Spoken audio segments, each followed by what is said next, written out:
Allô? Aujourd'hui, j'avais le goût... Eh où la caméra? Eh là la caméra! J'étais tout fucké. Aujourd'hui, voyons! T'es quoi t'as? Aujourd'hui, pendant que cette fille-là m'interrompt, j'avais le goût de vous montrer comment je fais mes petits tatous. Parce que je reçois des petites questions des fois sur qu'est-ce que j'utilise comme aiguille, comme encre, comment je fais ça. Donc aujourd'hui, j'ai le goût de vous faire une petite vidéo pour vous le montrer.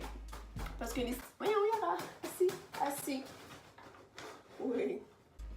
Parce que les stick and poke, c'est plus accessible qu'on pense. C'est sûr qu'il faut avoir un certain degré artistique, parce que c'est quand même dessiné sur un corps, on s'entend. Mais pour de vrai, c'est plus accessible qu'on pense. Fait qu'aujourd'hui, j'avais le goût de vous le montrer. Je vais vous montrer qu'est-ce que ça prend pour faire les petits tatous, ou ce que moi j'utilise. Je sais qu'il y a des variantes.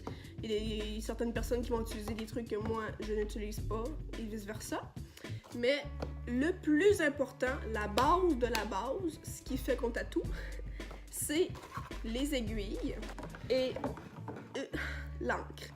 En fond, l'encre, de base, le stick and poke, je sais qu'il y en a qui font ça avec de l'encre à crayon. Ça, je le recommande plus ou moins. De un, ça vient tout gris pâlotte après vraiment pas longtemps. De deux, c'est pas tant top.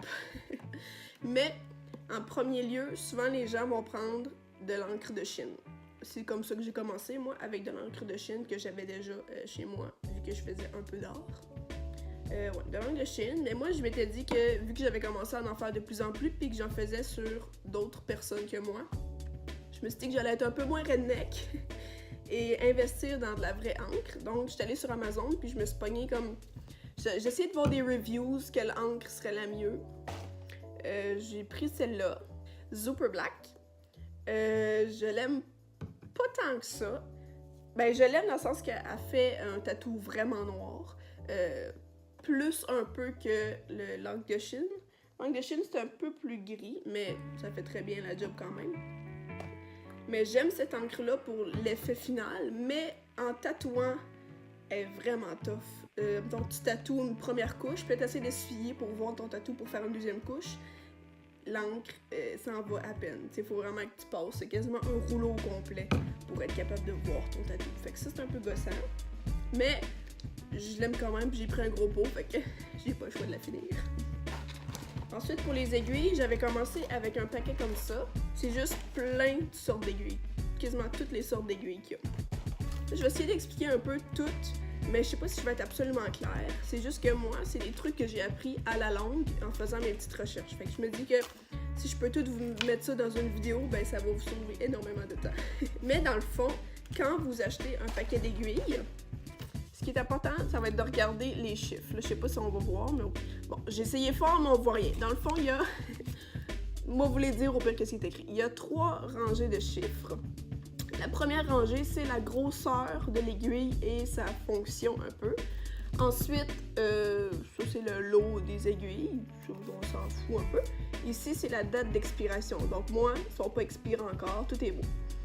Mais le premier chiffre qu'on aime le plus, c'est celui-là ici. Comme ça, ces aiguilles-là, c'est des 1203 RS. Ça veut dire que dans l'aiguille, il y a 3 aiguilles. 3 aiguilles, une à côté de l'autre. Ça fait des lignes très fines, mais un petit peu moins que s'il y avait juste une aiguille. Si je pogne un autre paquet, en fait les chiffres montent. Comme ça, c'est 1205 RS. Ça veut dire qu'il y a 5 aiguilles qui forment une aiguille. C'est ça, fait que les chiffres montent de plus en plus, donc vous comprenez que plus on monte de chiffres, plus l'aiguille est large, plus ça fait des tatous, des traits plus larges. Moi, j'aime beaucoup rester dans 1203, 1207 maximum. Ça fait des lignes plus fines, très précises. On peut aller plus haut si on veut des lignes plus larges, mais moi, c'est ma préférence à moi. Ensuite, à côté du chiffre 1203, 1205, 1207, etc., il y a 2 lettres. Il y a soit RL ou RS. Il y a d'autres lettres, mais ces aiguilles-là, je les prends pas vraiment. Fait que si vous achetez le paquet, vous allez voir, puis faites vos recherches, parce que là-dessus, je peux pas vraiment vous informer. Les aiguilles RS, c'est pour shading, ombrage. Comme ça le dit, c'est plus pour faire de l'ombrage. Si tu veux faire des lignes avec ça, ça va être moins précis. Fait que tu t'en sers plus pour faire tout ce qui est de l'ombrage, tu sais. Puis RL, c'est pour lines, lignes. C'est comme ça dit, ben, c'est pour faire des lignes. Ça fait des lignes plus précises, plus droites. Et c'est beaucoup plus beau. Donc, c'est pas mal ça pour les aiguilles. J'avais acheté un premier paquet, mais comme je vous dis, j'utilise pas toutes les aiguilles. Donc, j'ai racheté par après un kit juste de 1203. Ensuite de ça, c'était comme la plus grosse partie parce que c'est le plus important. On s'entend, le reste un peu plus accessoire. Ensuite, une autre étape importante, si vous dessinez pas vraiment vos tatous à main levée directement sur le corps, ça serait d'acheter des feuilles stencil. C'est ce qui va transférer le tatou sur la peau. Ça, comment ça marche? C'est pas compliqué. Il y a une feuille jaune, c'est là-dessus qu'on dessine le tatou. Ensuite, il y a une feuille, ça c'est comme l'encre, c'est ce qui va venir transférer sur cette feuille-là. Mais attention, quand vous achetez ça, il y a une autre feuille qui vient entre les deux pour pas tacher cette feuille-là. Fait que ça, enlevez-la avant de venir tracer votre dessin, sinon vous allez sacrer. Ensuite de ça, je pense que ça serait le stencil stuff. Ça, c'est pas nécessaire. J'ai commencé sans, mais c'est quand même pratique. C'est un petit investissement si on fait quand même beaucoup de tatous. C'est dans le fond, on vient appliquer ça sur la peau. On laisse sécher un petit peu, pas trop. On vient mettre le stencil, puis ça fait que les lignes paraissent plus, sont plus claires. Le stencil va rester plus longtemps. T'sais, il s'en ira pas après qu'on aille passer un coup d'essuie-tout dessus une fois. Ensuite, ça serait des gants, de l'alcool à friction, juste pour venir désinfecter la peau avant. Ça serait un bien important. Puis c'est pas mal ça, je pense.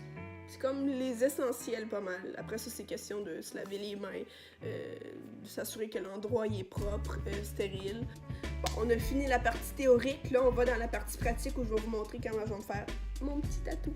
Bon, fait que là, j'ai mon dessin ici. Désolée pour l'éclairage. De un, il fait vraiment pas beau dehors. De deux, ben, j'ai pas d'éclairage, j'ai pas de ring light ou rien. Fait que il va falloir endurer mon éclairage de merde. Mais une fois que j'ai mon tatou, je vais venir le transférer ou le dessiner là-dessus. Ensuite, on va venir se coller ça sur la peau. Et on va commencer à tatouer.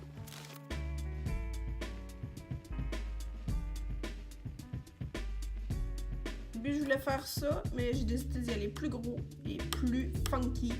Fait que j'y vais avec ça. Une fois qu'on a tracé ça ici, vous allez voir, ça va devenir ça ici. Puis ça, c'est notre stencil, ce qu'on va venir mettre sur la peau. Aussitôt qu'on a notre stencil, je vous conseillerais d'avoir une petite bouteille qui fait spooch pouch pour venir spoocher un petit peu d'eau sur le calque et venir transférer sur la peau parce qu'un petit peu trop d'eau, ça va venir comme faire une espèce de barbeau, les lignes vont toutes s'évaser, ça sera pas aussi précis. Mais ou sinon pour le stencil stuff, on vient juste en poser sur la peau, là où on veut notre tatou, comme j'ai fait un petit spooch. On vient l'étendre. Là, on peut voir que j'ai fait des tests. Fiez-vous pas à ça. On vient l'étendre. On attend que ça sèche un petit peu, mais pas trop, sinon ça marchera juste pas. Puis s'il y en a trop, puis c'est encore trop mouillé, ça va juste faire comme s'il y avait trop d'eau. Mettons, ça va être trop mouillé. Je pense que c'est correct. Là, l'important, c'est de venir placer le stencil là où on veut. Donc là, ouais, on vient. Je sais que je suis loin puis je suis mal cadrée, mais je pense que le plus important, c'est que vous compreniez, pas que vous voyez à 100%. Donc on vient juste l'installer sur la peau, on s'assure. Tu sais, comme là, moi, je suis pas tant... Tu vois, je suis pas tant down avec comment je l'ai placé. Je trouve pas qu'il est bien centré. Bon, ben en fait compte, j'ai recommencé 2-3 fois à replacer mon stencil juste pour qu'il soit parfait. Mais j'ai pu réutiliser le même bout de papier. J'ai pas eu à retracer au complet parce que ça l'a bien marché quand même. Donc là, on est pas mal rendu à l'étape du tatouage, mon Dieu. On est rendu là. Good!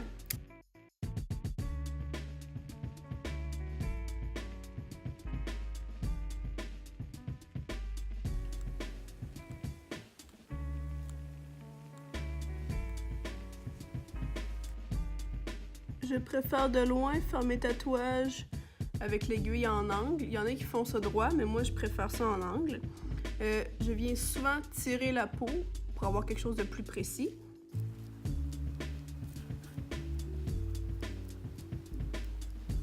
sais pas si vous entendez le poc poc poc. Mais ça veut dire qu'on est bien rentré en dessous de la peau, mais pas trop loin. Tu sais, moi je viens comme rentrer dans la peau puis je lève pour venir popper la peau. Genre, je sais pas comment expliquer.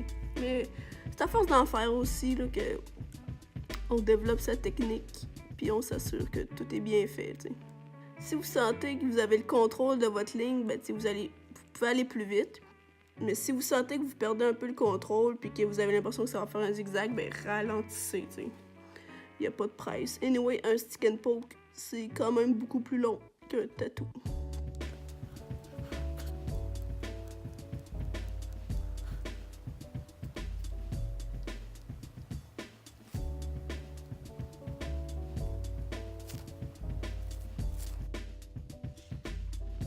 Bon, j'ai pas mal fini la première couche. Ça a dû me prendre 15-20 minutes là, faire la première couche. Je sais qu'il y en a qu'il y a des tatoueurs stick and poke qui sont beaucoup plus rapides que moi. Mais moi, on dirait que j'aime mieux prendre mon temps et m'assurer que toutes les lignes sont correctes. Après la première couche, ça donne quelque chose comme ça. C'est super pas précis, il manque plein de points. Fait que normalement, je fais peut-être 3 couches. Ouais, pour que ça ait de l'allure. Puis après ça, je rajoute des petits points qui manquent par-ci par-là. Mais ouais, environ 3 couches. Donc mon tatou est terminé. Ça ressemble pas mal à ça. Mais je tenais à vous le montrer de proche. Parce que souvent les gens pensent que le stick and poke c'est aussi précis puis les lignes sont aussi régulières qu'un vrai tatou, mais vous voyez qu'on voit les petits points. J'aurais pu continuer encore et encore et encore à remplir des trous, mais le stick and poke, je pense que c'est l'effet recherché un peu aussi, le côté imparfait. Donc ça ressemble à ça. Donc, le résultat final est là. Bon, je suis toute rouge, là je vous le montre de loin, de proche. On voit pas plus. Je vous ai fait un close-up anyway. Mais ouais, en tout, ça m'a peut-être pris 1 heure. Ouais, c'est environ la moyenne du temps que ça me prend de faire un tatou, 1 heure. Je sais que la qualité de ma vidéo sera peut-être pas optimale, parce qu'on s'entend que j'ai pas un bon éclairage. Puis je filme avec mon cellulaire. Mais quand même, je pense que l'important c'était que vous voyez un peu comment je faisais, ce que ça prenait, le temps un peu que ça peut prendre aussi, les informations de base. J'espère que cette vidéo-là vous aura aidé, aura répondu à certaines questions que vous aviez par rapport au tatou à la main. Et mon Dieu, si vous avez des questions, ben posez-moi-les, gênez-vous pas dans les commentaires ou sur Instagram. Je vais vous répondre avec plaisir. Donc, my God, c'est pas mal tout. Ciao!